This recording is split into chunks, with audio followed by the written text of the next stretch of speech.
Good morning, students. Welcome in the class 9th. As we all know that we are watching our video of subject Science 1 of class 9th. 9वीं कक्षा का science 1 आज हम लोग देखने जा रहे हैं और उसमें जो हमारा चैप्टर शुरू है उसका नाम है chapter number 5 that is acid basis and salt. जैसे कि आप सब जानते हैं लास्ट वीडियो में हमने एसिड्स के साथ और बेसिस के साथ रिएक्शन देखे है ना, जिससे साल्ट बन रहा है। वैसे ही हमने लास्ट एग्जांपल में लास्ट वीडियो में reaction of basis with oxides of non metal देखा हुआ स्टूडेंट्स, याद होगा आप लोग को, जिसमें हमने बेसिस को ऑक्साइड्स के साथ रिएक्ट किया था, ऑक्साइड्स ऑफ नॉन मेटल के साथ रिएक्ट किया था और हमें सॉल्ट और वाटर मिला। देखिए यहाँ पे कुछ बेसिस दिए गए हैं और उनको हमने नॉन मेटल के साथ यहाँ पे ऐड किया हुआ है बेटा। ठीक है, ये बेसिस है, ये नॉन मेटल के साथ हमने यहाँ पे कुछ रिएक्शंस आप लोगों ने यहाँ पे दिखाए हैं ऑक्साइड्स ऑफ नॉन मेटल के साथ। तो यहाँ पे आप लोग को सॉल्ट और वाटर मिल रहा है ना। तो इसी को हम लोगों ने ऑक्साइड्स ऑफ नॉन मेटल, जिसको हम लोग एसिडिक इन नेचर कहा था, याद है? उसमें मैंने आप लोग को ये प्रश्न पूछा था जिसमें हमने यहाँ पे देखिए क्वेश्चन नंबर 1 था, write down chemical equation for both these reaction. मतलब हम लोग को इन यहाँ पे जो ऊपर में पैरा दिया गया है उन रिएक्शंस, केमिकल इक्वेशंस बनाने हम लोग को उनके रिएक्शंस के लिए। तो पहला था zinc oxide reacts with sodium hydroxide. मतलब जिंक ऑक्साइड, ये देखिए zinc oxide reacts with sodium hydroxide to form sodium zincate. तो यहाँ पे देखिए सोडियम जिंकेट यहाँ पे फॉर्म हुआ है, जिसका फॉर्मूला बेटा Na2ZnO2। ठीक है, एंड वाटर, यहाँ पे देखिए वाटर फॉर्म हुआ था। तो इसका एक केमिकल रिएक्शन मैंने यहाँ पे बना लिया है। यहाँ पे आप लोग को 2 रिएक्शंस बनाने हैं बेटा, केमिकल इक्वेशंस लिखने हैं आपको उसके। दूसरा है similarly aluminium oxide. Aluminium oxide, ये जो Al2O3 आप लोग को यहाँ पे दिख रहा है, उसको मैंने NaOH के साथ रिएक्ट किया हुआ है, मतलब सोडियम हाइड्रोक्साइड के साथ रिएक्ट किया हुआ है टू फॉर्म सोडियम एल्यूमिनेट। मतलब NaAlO2, ये देखिए NaAlO2 यहाँ पे हमारा फॉर्म हुआ है बेटा।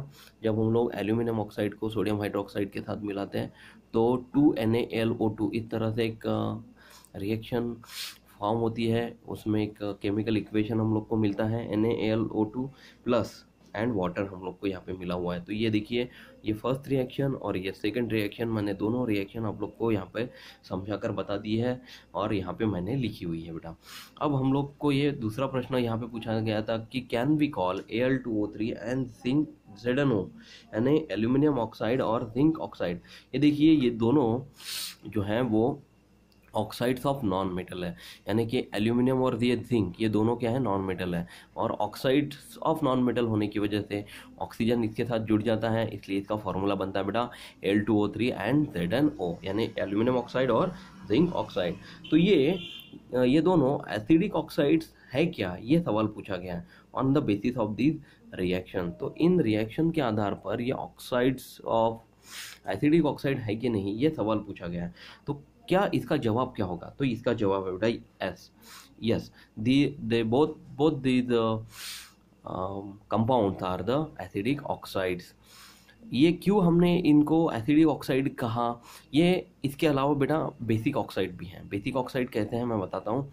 ये देखिए जब Al2O3 HCl के साथ रिएक्शन फॉर्म करता है, केमिकल इक्वेशन उसका बनता है बेटा, उससे हम लोग को प्रोडक्ट मिलता है AlCl3 यानी कि एल्यूमिनियम क्लोराइड और वाटर।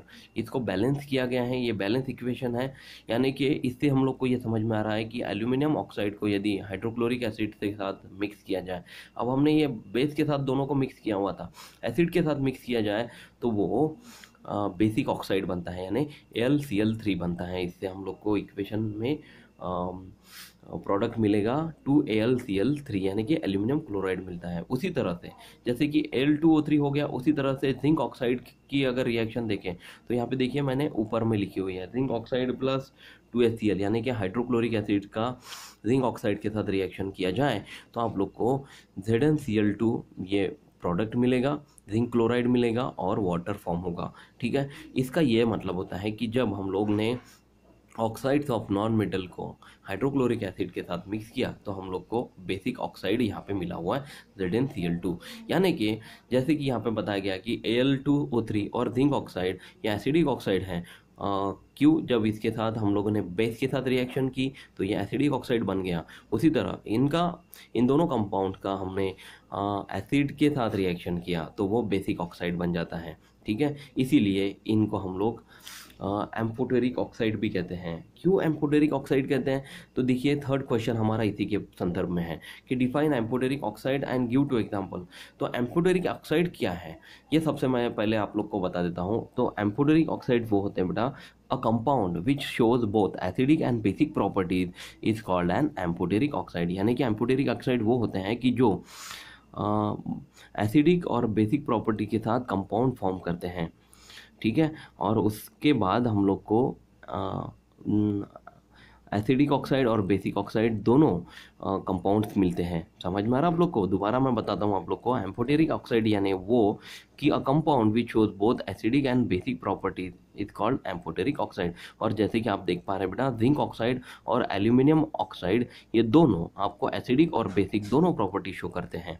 यानी कि ये दोनों एसिडिक ऑक्साइड भी हैं और बेसिक ऑक्साइड भी हैं, उसी वजह से इन दोनों को एम्फोटेरिक ऑक्साइड कहते हैं। और इसी के लिए हम लोग को यहाँ पे दो एग्जाम्पल पूछे गए थे, वो हैं ZnO एंड Al2O3 यानी जिंक ऑक्साइड और एल्यूमिनियम ऑक्साइड। अब हम लोग चलते हैं हमारे नेक्स्ट रिएक्शन की तरफ, वो है हमारी फाइनल यानी कि लास्ट रिएक्शन ऑफ सॉल्ट, जिससे हम लोग मतलब reaction of salt with calcium with carbonates and bicarbonates of metals. यानी कि हम लोग को यहाँ पे एसिड का कार्बोनेट के साथ और बाइकार्बोनेट के साथ रिएक्शन देखना बेटा।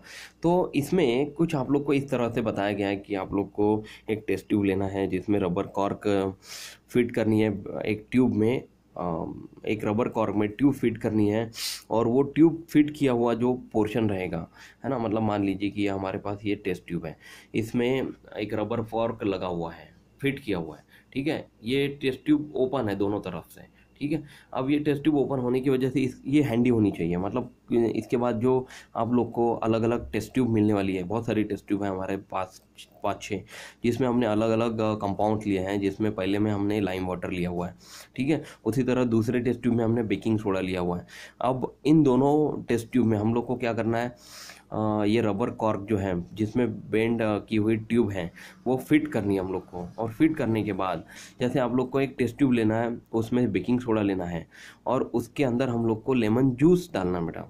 समझ में आ रहा? लेमन जूस यानी क्या है, एक एसिड होता है लेमन जूस। वो एसिड हम लोग को बेकिंग सोडे में डालने के बाद आप लोग को उसमें पता है, ये रिएक्शन आप लोगों ने करके देखी होंगी कभी, बेकिंग सोडा खाने का सोडा होता है ना, उसके अंदर लेमन जूस डाल के देखिए, नींबू की कुछ बूंदे डाल के देखिए, तो उसमें बुलबुले चालू होते हैं और उसके साथ CO2 रिलीज होता है बेटा, कार्बन डाइऑक्साइड गैस रिलीज होता है। तो उस रिलीज हुए कार्बन डाइऑक्साइड गैस को हम लोग को क्या करना है, immediately fit the bend tube over it, insert its another end into the lime water. यानी कि वो CO2 जो बाहर निकल रही हुई है गैस में, वो हम लोग को लाइम वाटर में छोड़ देनी है। और लाइम वाटर में छोड़ देने के बाद हम लोग को कौन कौन से ऑब्जर्वेशन मिलते हैं ये हम लोग को चेक करना है। मतलब reaction of acid with carbonates and bicarbonates of metals में हम लोग पहले तो एसिड का कार्बोनेट और बाइकार्बोनेट के साथ रिएक्शन देखेंगे, उसके बाद जो CO2 रिलीज होने वाला है उस CO2 को हम लोग को रिएक्शन करके देखना है बेटा लाइम वाटर के साथ। लाइम वाटर के साथ क्या रिएक्शन होता है, उसके बाद हमको क्या मिलता है, ये सब चीज़ें हम लोग रिएक्शन ऑफ एसिड और बाइकार्बोनेट्स में देखेंगे। तो ये जो रिएक्शन है हम लोग को रिपीट करनी है बेटा, प्रोसीजर यूजिंग वॉशिंग सोडा। यानी कि जैसे बेकिंग सोडा के साथ हमने यहाँ पे रिएक्शन की हुई थी, उसी तरह से हम लोगों को वॉशिंग सोडा, विनेगर और डाइल्यूट HCl के साथ भी ये रिएक्शन कंटिन्यू करके देखनी है। हम लोग को इसमें क्या मिलता है ये तो बाद में देखेंगे, हम लोग को सबसे पहले तो एसिड का कार्बोनेट और बाइकार्बोनेट के साथ रिएक्शन देखना है। तो पेज टर्न कर रहा हूँ मैं 68। तो स्टूडेंट देखिए यहाँ पे आपको सामने दो रिएक्शन यहाँ पे ऊपर में लिखकर बताई गई है। पहला है बेटा reaction of acid with washing soda यानी कि सोडियम कार्बोनेट, ठीक है, और reaction of acid with baking soda यानी कि NaHCO3 सोडियम बाइकार्बोनेट। ठीक है, ये जो फार्मूला है या केमिकल इक्वेशन ये है सोडियम कार्बोनेट और ये है बेटा सोडियम बाइकार्बोनेट। इन दोनों का रिएक्शन हम लोगों को HCl के साथ करके देखना है। मतलब ये मान लीजिए कि हम लोगों ने HCl यानी कि हाइड्रोक्लोरिक एसिड होता है, वैसे ही नींबू में भी एक एसिड होता है, वो नींबू के एसिड के साथ भी हम लोग रिएक्शन करके देख सकते हैं, लेकिन HCl के साथ रिएक्शन आसान होगी इसलिए मैंने आपको ये करके बताई हुई है। तो Na2CO3 यानी कि वॉशिंग सोडा का जब हाइड्रोक्लोरिक एसिड के साथ रिएक्शन होता है, दोनों को मिक्स किया जाता है, तो आप लोग को इसके प्रोडक्ट फॉर्म में मिलता है बेटा 2NaCl, यानी कि Na2 और सोडियम के 2 एटम्स और Cl के 2 एटम्स, यानी कि 2NaCl हो गया। प्लस देखिए यहाँ पे 2 एटम्स है H2 H के, तो H2 ये H2 हो गया और ये CO3 के अंदर से एक ऑक्सीजन निकला, ऑक्सीजन के 3 एटम है, उसमें से एक ऑक्सीजन निकल कर O के साथ H2 के साथ फॉर्म होगा, यानी कि वो पानी बन जाता है, H2O बन जाता है, और फिर बचा हुआ CO2 गैस यहाँ पे रिलीज होती है बेटा। गैस रिलीज होने के लिए हम लोग यहाँ पे इस तरह से एरो बना लेते हैं। अब हम लोग वही रिएक्शन बेकिंग सोडा के साथ देखते हैं।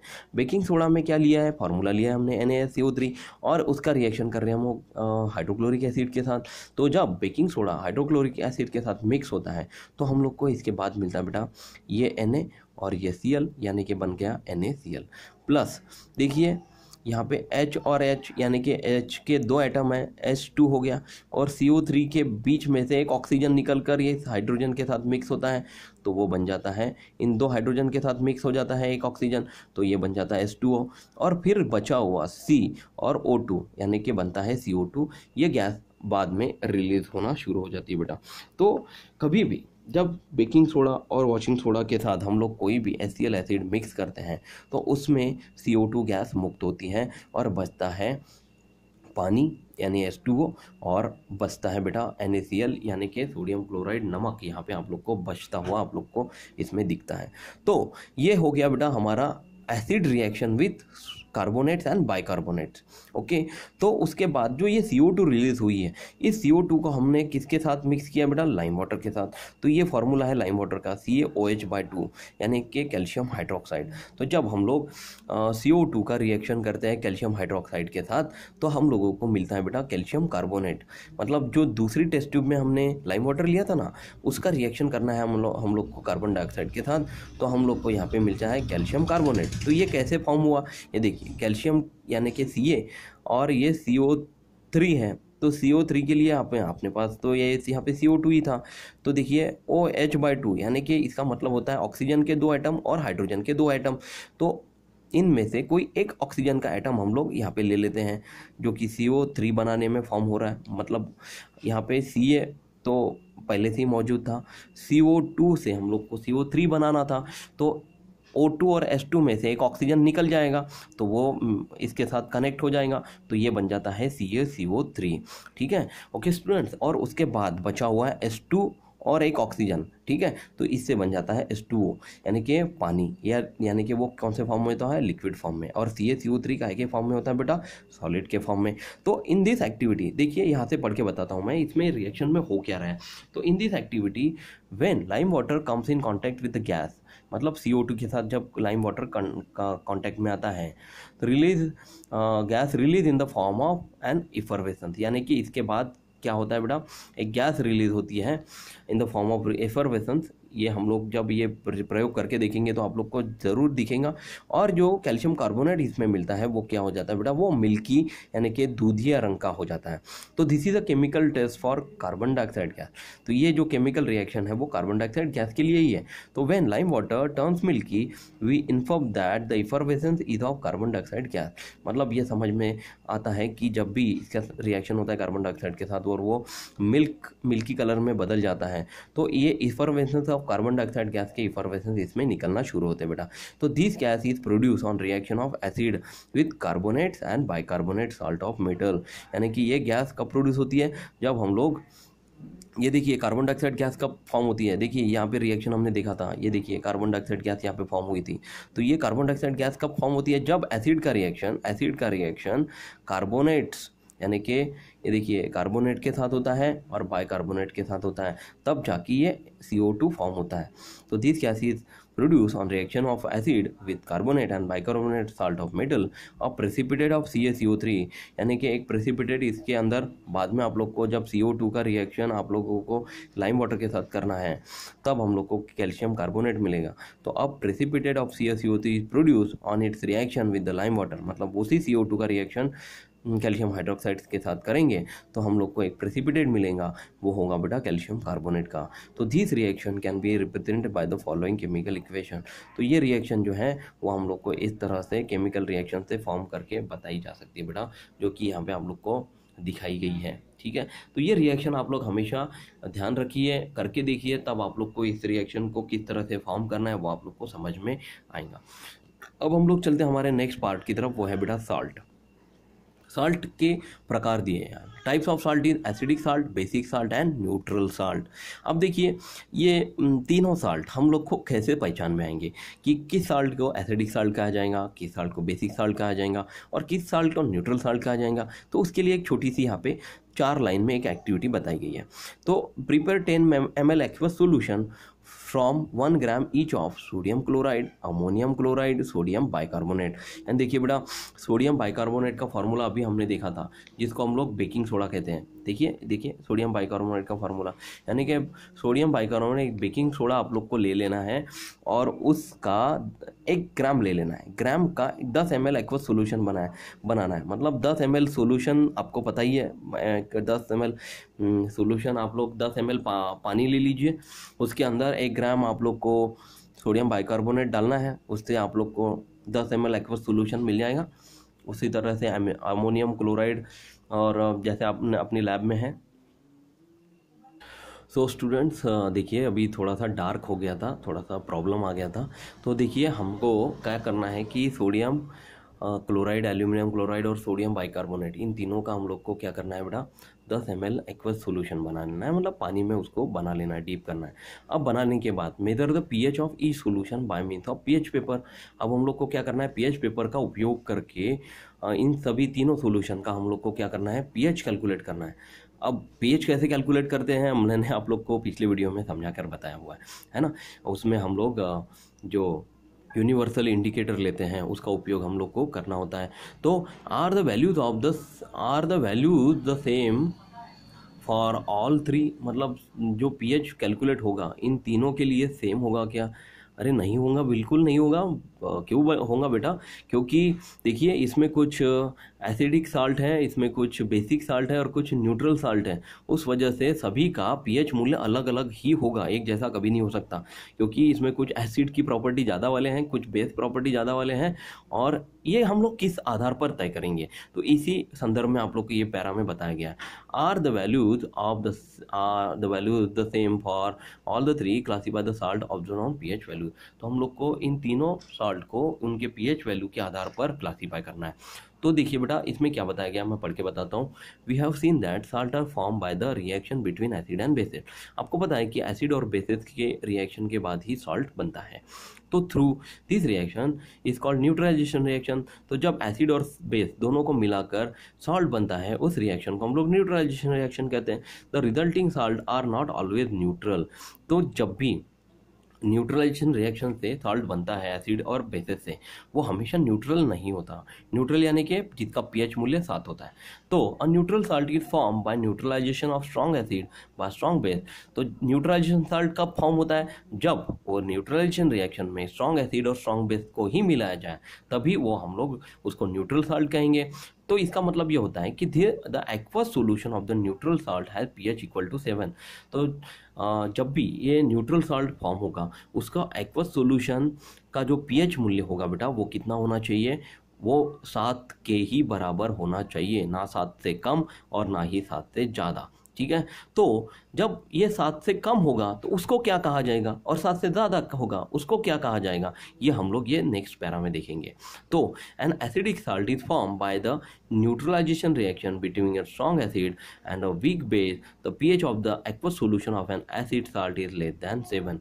तो जब पीएच मूल्य 7 से कम होगा इसका मतलब ये होगा कि वो एसिडिक साल्ट होगा, और एसिडिक साल्ट में स्ट्रॉन्ग एसिड का वीक बेस के साथ रिएक्शन होगा तो उसको हम लोग एसिडिक साल्ट कहेंगे।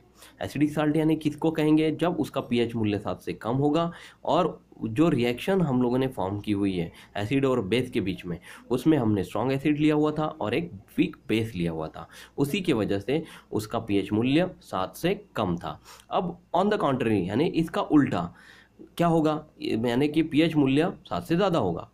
मतलब the pH of an aqueous solution of such a basic salt is greater than 7, यानी कि अब हम लोग के पास जो रिएक्शन आ रही है उसमें हम लोग को बेसिक साल्ट मिलने वाला है, और बेसिक साल्ट यानी कि जिसका पीएच मूल्य 7 से ज़्यादा होगा उसको हम लोग बेसिक साल्ट कहेंगे। बेसिक साल्ट में हो क्या रहा है, तो a basic salt is form by neutralization reaction between a weak acid and a strong base, यानी कि जब